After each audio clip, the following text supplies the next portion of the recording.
ಸ್ನೇಹಿತರೆ, ನಾನು ಫೇಸ್ಬುಕ್ ಅನ್ನ ಯೂಸ್ ಮಾಡುವಾಗ ಒಬ್ಬ ವ್ಯಕ್ತಿಯ ಪ್ರೊಫೈಲು ನನ್ನ ಕಣ್ಮುಂದೆ ಬಂತು. ಅವರ ಪ್ರೊಫೈಲ್ ಅನ್ನ ತೆಗೆದು ನೋಡಿದಾಗ ಕನ್ನಡ ಬರಹಗಳು ಮಿಂಚುತ್ತಾ ಇದ್ವು. ಅವರ ಬಗ್ಗೆ ಇನ್ನೂ ತಿಳ್ಕೊಳ್ಬೇಕು ಅಂತ ನೋಡುವಾಗ ನನ್ಗೆ ಆಶ್ಚರ್ಯ ಆಯ್ತು. ಯಾಕಂದ್ರೆ ಇವರು ಅಂಗವಿಕಲರಾಗಿದ್ರು. ಈ ಪ್ರಪಂಚದಲ್ಲಿ ಅಂಗವೈಕಲ್ಯ ಇದ್ರೂ ಕೂಡ ಸಾಧನೆ ಮಾಡಿದವರು ಕಮ್ಮಿ ಏನಿಲ್ಲ. ಇವತ್ತಿನ ವಿಡಿಯೋದಲ್ಲಿ ಇಂಥದೇ ಒಬ್ಬ ಕನ್ನಡ ಸಾಧಕಿಯ ಪರಿಚಯ ಮಾಡಿಸಿಕೊಡ್ತೀನಿ. ಇವರ ಜೀವನದ ಬಗ್ಗೆ ತಿಳಿದುಕೊಂಡ್ರೆ ಯಾವತ್ತಿಗೂ ಯಾಕೆ ಗುರು ನನ್ನ ಲೈಫ್ ಹಿಂಗೆ ಅಂತ ಹೇಳಲ್ಲ. ಲೈಫಲ್ಲಿ ಏನಾದರೂ ಸಾಧನೆ ಮಾಡಬೇಕು ಅಂದ್ಕೊಂಡಾಗ ಸತತ ಪರಿಶ್ರಮದೊಂದಿಗೆ ನಮ್ಮ ಗುರಿಯ ಕಡೆಗೆ ಹೆಜ್ಜೆಯ ನೆಟ್ಟರೆ ಯಾವ ಅಂಗವೈಕಲ್ಯನೂ ಕೂಡ ನಮ್ಮ ಸಾಧನೆಗೆ ಅಡ್ಡಿ ಆಗೋದಿಲ್ಲ ಅನ್ನೋದಕ್ಕೆ ಉದಾಹರಣೆ ಹಾಸನ ಜಿಲ್ಲೆಯ ಚನ್ನರಾಯಪಟ್ಟಣ ತಾಲೂಕಿನ ಜುಟ್ಟೇನಹಳ್ಳಿಯ ಸರ್ಕಾರಿ ಪ್ರೌಢಶಾಲೆ ಕನ್ನಡ ಶಿಕ್ಷಕಿ. ಇವರಿಗೆ 75% ಕಣ್ಣು ಕಾಣೋದಿಲ್ಲ. ಕೆಲವೊಂದು ಸಾರಿ ಏನು ಕಾಣಿಸೋದೇ ಇಲ್ಲ. ಆದ್ರೂ ಕೂಡ ಇವರು ಒಬ್ಬ ಆದರ್ಶ ಶಿಕ್ಷಕಿಯಾಗಿ, ಲೇಖಕಿಯಾಗಿ, ಕವಯಿತ್ರಿಯಾಗಿ, ಶಾಸ್ತ್ರೀಯ ಸಂಗೀತಗಾರರಾಗಿ ತಮ್ಮನ್ನ ತಾವು ತೊಡಗಿಸಿಕೊಂಡಿದ್ದಾರೆ. ಇವರಿಗೆ ಓದ್ಬೇಕು ಅಂತ ತುಂಬಾನೇ ಆಸೆ. ಶಾಲೆಗೆ ಹೋಗುವಾಗ ಎಲ್ಲರೂ ಇವರನ್ನ ನೋಡಿ ಹೀಯಾಳ್ಸೋರು. ಇದು ನಮ್ಮ ಸಮಾಜದಲ್ಲಿ ಕಾಮನ್ನು. ಅಂಗವಿಕಲರಿಗೆ ಅಂಗವೈಕಲ್ಯದ ಬಗ್ಗೆ ಚುಚ್ಚಿ ಮಾತನಾಡೋದು. ಸೊ ಇದ್ಯಾವುದನ್ನು ಅವರು ತಲೆ ಕೆಡಿಸ್ಕೊಳ್ಳೋದೆ ದಿನಾಲೂ ನಾನು ಓದ್ಬೇಕು ಅನ್ನುವಂತಹ ಹಠದೊಂದಿಗೆ ಶಾಲೆಗೆ ಹೋಗ್ತಾ ಇದ್ರು. ಇವರಿಗೆ ಇಷ್ಟೊಂದು ಕಲಿಕೆಯಲ್ಲಿ ಆಸಕ್ತಿ ಇದ್ರೂ ಕೂಡ ಅವರ ಶಾಲೆಯ ಶಿಕ್ಷಕರು ಹೇಳೋದೇನು ಅಂತ ಅಂದ್ರೆ, ನಿಮ್ಮ ಮಗಳಿಗೆ ಬೋರ್ಡ್ ಮೇಲೆ ಬರೆದಿರೋದು ಸರಿಯಾಗಿ ಕಾಣಿಸೋದಿಲ್ಲ, ಹಾಗಾಗಿ ಅವರನ್ನ ಅಂಧ ಮಕ್ಕಳ ಶಾಲೆಗೆ ಸೇರಿಸಿ, ಬ್ಲೈಂಡ್ ಸ್ಕೂಲ್ಗೆ ಸೇರಿಸಿ ಅಂತ ಹೇಳ್ತಾ ಇದ್ರು. ಆದ್ರೆ ಇವರ ತಂದೆ ತಾಯಿಯ ಉತ್ತರ ಏನು ಅಂತ ಅಂದ್ರೆ, ಕಷ್ಟನೋ ಸುಖನೋ ನಮ್ಮ ಮಗಳು ನಮ್ಮ ಕಣ್ಮುಂದೆ ಬೆಳಿಬೇಕು ಅನ್ನುವಂತಹ ಆಸೆ ನಮ್ಗೆ. ಇವಳು ಓದ್ಬೇಕು ಅಂದಿದ್ದಕ್ಕೆ ಶಾಲೆಗೆ ಸೇರಿಸಿದೀವಿ. ಇವಳು ಓದಿ ದೊಡ್ಡ ವಿದ್ಯಾವಂತಿಯಾಗಿ ನಮ್ಮನ್ನ ಸಾಕ್ಬೇಕು ಅನ್ನೋ ಆಸೆ ನಮ್ಗೇನು ಇಲ್ಲ. ಸೊ ನಮ್ಮ ಕಣ್ಮುಂದೆ ಇರ್ಲಿ ಅನ್ನುವಂತಹ ಉತ್ತರ ಅವರದ್ದಾಗಿತ್ತು. ಆದ್ರೆ ಹರ್ಷಿಯಾ ಬಾನು ಇದನ್ನ ಕೇಳಿಸ್ಕೊಂಡು ಸುಮ್ಮನೆ ಕೂಡ್ಲಿಲ್ಲ. ಬೋರ್ಡ್ ಮೇಲೆ ಬರೆದಿರೋದು ಕಾಣೋದಿಲ್ಲ ಅನ್ನೋದನ್ನ ರೀಸನ್ ಆಗಿಟ್ಕೊಂಡು ಶಾಲೆಗೆ ಹೋಗೋದನ್ನ ಬಿಡದೇನೆ ಒಂದು ಸೊಲ್ಯೂಷನ್ ಅನ್ನ ಹುಡ್ಕೊಳ್ತಾರೆ. ಏನು ಅಂತ ಅಂದ್ರೆ, ಸಾಮಾನ್ಯವಾಗಿ ಶಾಲೆಯ ಶಿಕ್ಷಕರು ಪಾಠ ಮಾಡುವಾಗ ಬೋರ್ಡ್ ಮೇಲೆ ಬರೆದಿರೋದನ್ನ ಹೇಳ್ತಾ ಬರೀತಾರೆ. ಅದನ್ನೇ ಅಡ್ವಾಂಟೇಜಸ್ ಆಗಿ ತಗೊಂಡು ಅವರು ಹೇಳ್ತಾ ಬರೆಯುವಾಗ ಇವರು ಕೂಡ ನೋಟ್ಸ್ ಅನ್ನ ಮಾಡ್ಕೊಳ್ತಾ ಇದ್ರು. ಸೊ ಇದೇ ರೀತಿ ಅಲ್ಟರ್ನೇಟಿವ್ ಆಗಿ ಏನಾದ್ರೂ ಒಂದು ಸೊಲ್ಯೂಷನ್ ಅನ್ನ ಹುಡುಕಿಕೊಂಡು ಅಡೆತಡೆಗಳೊಂದಿಗೆ ಅವರ ವಿದ್ಯಾಭ್ಯಾಸವನ್ನ ಮುಂದುವರಿಸ್ತಾರೆ. ಜೊತೆಗೆ ಕೆಲವೊಂದಿಷ್ಟು ಫ್ರೆಂಡ್ಸು ಇವರಿಗೆ ಸಾಥ್ ಕೊಟ್ರೆ ಚುಚ್ಚಿ ಮಾತನಾಡಿದವರೇ ಜಾಸ್ತಿ. ಇಷ್ಟೆಲ್ಲ ಕಷ್ಟಪಟ್ಟು ಓದಿದ್ರು ಕೂಡ 7ನೇ ತರಗತಿ ಪಬ್ಲಿಕ್ ಪರೀಕ್ಷೆಯಲ್ಲಿ ಫೇಲ್ ಆಗ್ಬಿಡ್ತಾರೆ.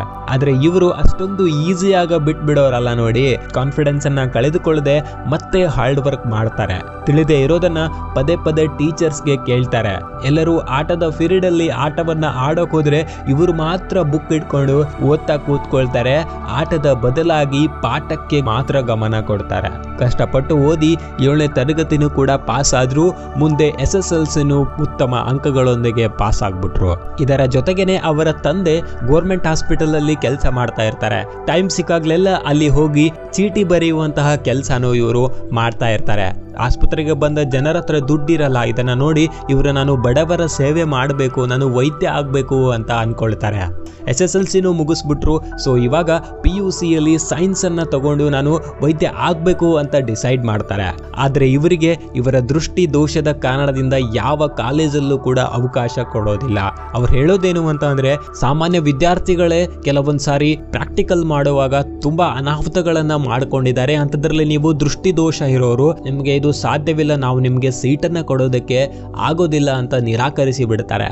ಹೀಗಾಗಿ ಎಷ್ಟೇ ಕಷ್ಟಪಟ್ಟರು ಇವರಿಗೆ ಸೀಟು ಸಿಗದೇ ಇರೋ ಕಾರಣ ಇವರು ಕಲಾ ವಿಭಾಗವನ್ನ ಆಯ್ಕೆ ಮಾಡಿಕೊಂಡು ಆರ್ಟ್ಸ್ ದಲ್ಲಿ ನಾನು ಓದ್ತೀನಿ ಅಂತ ದೃಢ ನಿರ್ಧಾರವನ್ನ ಮಾಡ್ತಾರೆ. ಹಾಗೂ ಈಗ ತುಂಬಾನೇ ಕಷ್ಟಪಟ್ಟು PUC ವ್ಯಾಸಂಗನೂ ಮುಗಿಸಿದ್ರು, BA ಡಿಗ್ರಿನೂ ಕೂಡ ಮುಗಿಸಿದ್ರು.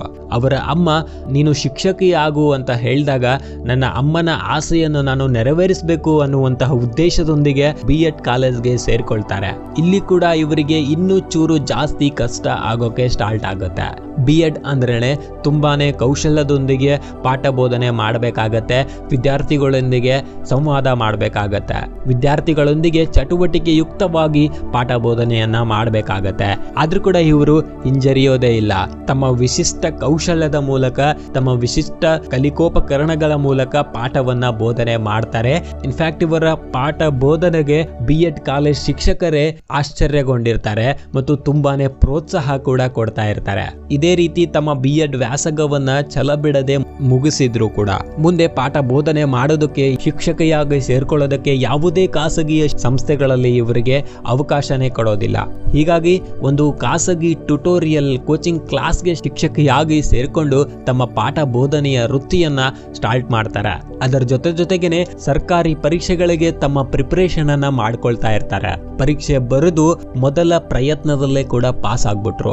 ಇದಾದ ನಂತರ ಕೋಲಾರ ಜಿಲ್ಲೆಯ ಬಂಗಾರಪೇಟೆಯಲ್ಲಿ ಆದರ್ಶ ವಿದ್ಯಾಲಯಕ್ಕೆ ಕನ್ನಡ ಶಿಕ್ಷಕಿಯಾಗಿ ವರದಿ ಮಾಡ್ಕೊಳ್ತಾರೆ. ಪ್ರಾರಂಭದಲ್ಲಿ ಇವರಿಗೆ ತುಂಬಾನೇ ಕಷ್ಟ ಆಗುತ್ತೆ ಇವರಿಗೆ ಟೀಚಿಂಗ್ ಮಾಡೋದು. ಎಲ್ಲ ವಿದ್ಯಾರ್ಥಿಗಳು ಇವರು ಬಂದ್ರೇನೆ ಹೀಯಾಳ್ಸೋಕ್ ಸ್ಟಾರ್ಟ್ ಮಾಡ್ತಾರೆ, ನಗೋದಕ್ಕೆ ಸ್ಟಾರ್ಟ್ ಮಾಡ್ತಾ ಇರ್ತಾರೆ. ಇದ್ಯಾವುದಕ್ಕೂ ತಲೆ ಕೆಡಿಸ್ಕೊಳ್ಳದೆ ಅವರು ನಾನು ಶಿಕ್ಷಕಿಯಾಗಿದ್ದೇನೆ ಅಂತಂದ್ರೆ ವಿದ್ಯಾರ್ಥಿಗಳಿಗೆ ಕಲಿಸ್ತೀನಿ, ನನ್ನ ಕೆಲಸ ಎಷ್ಟೇ ಕಷ್ಟವಾದ್ರೂ ನಾನೇ ಪೂರ್ಣ ಮಾಡ್ತೀನಿ ಅನ್ನುವಂತಹ ಮನೋಭಾವ ಇವರದಾಗಿರತ್ತೆ. ಇದಕ್ಕೂ ಕೂಡ ಒಂದು ಸೊಲ್ಯೂಷನ್ ಅನ್ನ ಕಂಡುಕೊಳ್ತಾರೆ.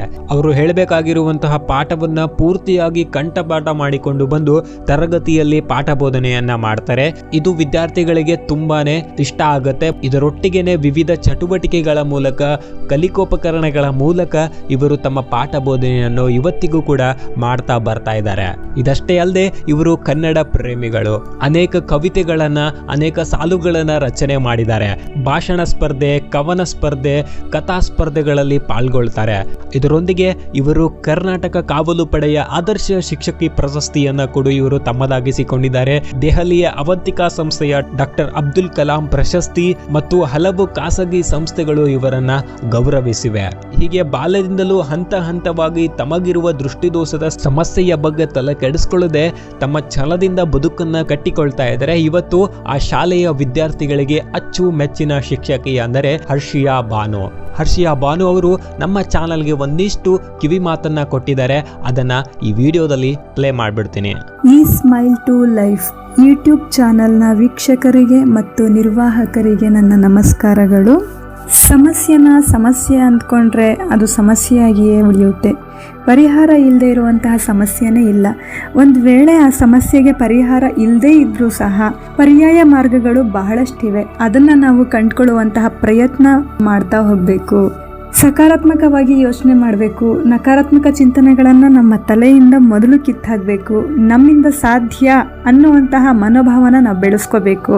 ಯಾವುದೇ ಕೆಲಸ ಆಗಿರಲಿ, ಅದಕ್ಕೆ ಪ್ರತಿಫಲ ಸಿಗದೇ ಇರಲಿ, ನಮ್ಮ ಪ್ರಯತ್ನ ಮಾತ್ರ ನಾವು ನಿರಂತರವಾಗಿ ಮಾಡ್ತಾ ಹೋಗಬೇಕು. ನನ್ನ ಜೀವನದಲ್ಲಿ ನಾನು ನಿರೀಕ್ಷೆ ಮಾಡಿದ ಯಾವುದೂ ಕೂಡ ಆಗಿಲ್ಲ, ಹಾಗಂತ ನಾನು ಪ್ರಯತ್ನ ಬಿಡಲಿಲ್ಲ. ನಾನು ಹೇಳೋದಿಷ್ಟೇ, ಪ್ರಯತ್ನ ಮಾಡೋದನ್ನ ಯಾವತ್ತೂ ಬಿಡಬಾರ್ದು. ಅದು ನಿರಂತರವಾಗಿ ಮಾಡ್ತಾ ಹೋಗಬೇಕು. ಒಂದಲ್ಲ ಒಂದು ದಿನ ಅದಕ್ಕೆ ಪ್ರತಿಫಲ ಸಿಗುತ್ತೆ ಅನ್ನುವಂಥ ಭರವಸೆಯಲ್ಲಿ ನಮ್ಮ ಪ್ರಯತ್ನನ ನಾವು ಮಾಡ್ತಾ ಹೋಗಬೇಕು. ಅದೆಷ್ಟೇ ಕಷ್ಟವಾದರೂ ಪರವಾಗಿಲ್ಲ, ನಾವು ಮಾಡ್ತೀವಿ ಅನ್ನುವಂತಹ ಯೋಚನೆ ನಮ್ಮ ತಲೆಯಲ್ಲಿರಬೇಕೇ ಹೊರತು ನನಗಿದು ಆಗಲ್ಲ, ನನ್ನ ಕೈಲಿ ಇದು ಸಾಧ್ಯ ಇಲ್ಲ ಅನ್ನುವಂತಹ ಮನೋಭಾವನ ಮೊದಲು ನಮ್ಮ ತಲೆಯಿಂದ ತೆಗೆದುಹಾಕಬೇಕು. ಇಷ್ಟೇ ನಾನು ಹೇಳೋದು. ಧನ್ಯವಾದಗಳು. Well, I hope Harshiya Banu ಅವರ ಜೀವನ ಕಥೆ ನಿಮಗೆ ಇಷ್ಟ ಆಯಿತು ಅಂತ ಅನ್ಕೊಳ್ತೀನಿ. ಸಿಗೋಣ ನೆಕ್ಸ್ಟ್ ವಿಡಿಯೋದಲ್ಲಿ. ಅಲ್ಲಿವರೆಗೂ smile to your life and finally thank you for watching.